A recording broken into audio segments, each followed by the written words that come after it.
ایک حدیث پاک ہے بخاری مسلم میں، بڑے غور سے سنیے گا، اور اس کے اندر جتنے پہلو ہیں ان پر پوری توجہ دیجئے گا کہ کہیں ہم ادھر آ تو نہیں گئے۔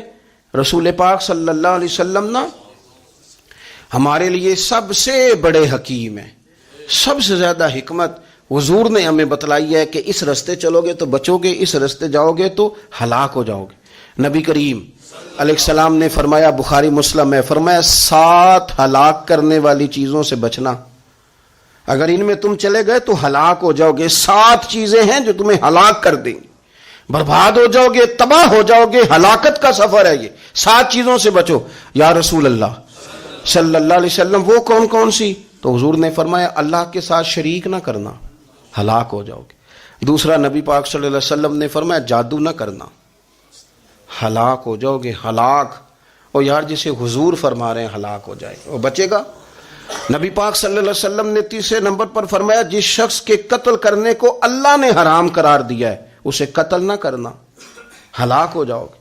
چوتھے نمبر پر رسول پاک علیہ السلام نے فرمایا سود نہ کبھی بھی کھانا، ہلاک ہو جاؤ گے، ہلاک۔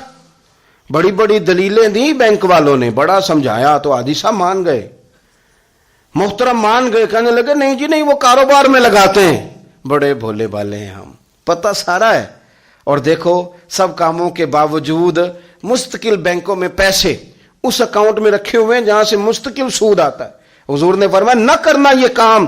تو کہتا ہے میں سود پہ پیسے لے کے کاروبار چمکاؤں گا، تیرے نبی پاک نے تو فرمایا تو ہلاک ہو جائے گا۔ تو کہتا ہے میں میل لگاؤں گا، حضور نے تو فرمایا ہلاکت ہے۔ تو کہتا ہے میں بڑا کچھ کر جاؤں گا تو ہلاکت ہے۔ اچھی طرح سمجھ لیں، اصل مال بھی ضائع ہو جاتا ہے اس بندے کا جو سود کا مال ملا لیتا ہے، اصل برکت بھی اڑ جاتی۔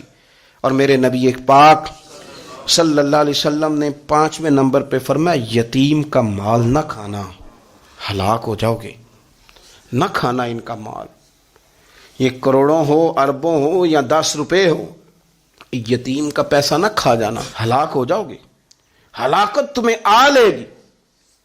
اور پھر 6 نمبر پر نبی پاک علیہ السلام نے فرمایا کفر سے جہاد ہو رہا ہو تو کبھی پیٹ پھیر کے بھاگنا نہ، ہلاک ہو جاؤ گے۔ اور 7ویں نمبر پر اللہ کے رسول نے فرمایا بے قصور اور بے گناہ عورت پر تہمت نہ لگانا، بلا وجہ بہو کے کھاتے نہ کچھ ڈال دینا، بلا وجہ بھابھی اور بیوی اور کسی بھی خاتون پر کوئی الزام بے قصور عورت پر بہتان نہ لگانا۔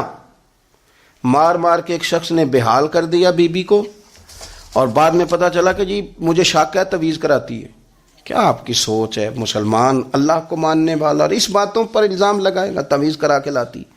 بے قصور عورت پر بہتان، یہ ایک تو بات ہے اسے مارنا، اور ایک یہ ہے کہ کوئی تکلیف دینا، اور ایک خالی اتنی بات کی کہ بہتان بھی نہ لگانا، اس پر الزام نہ لگانا، یعنی تم نے صرف بے قصور عورت پر الزام ہی لگایا تو حضور فرماتے ہیں ہلاک ہو جاؤ، یہ ہلاکت والا کام ہے۔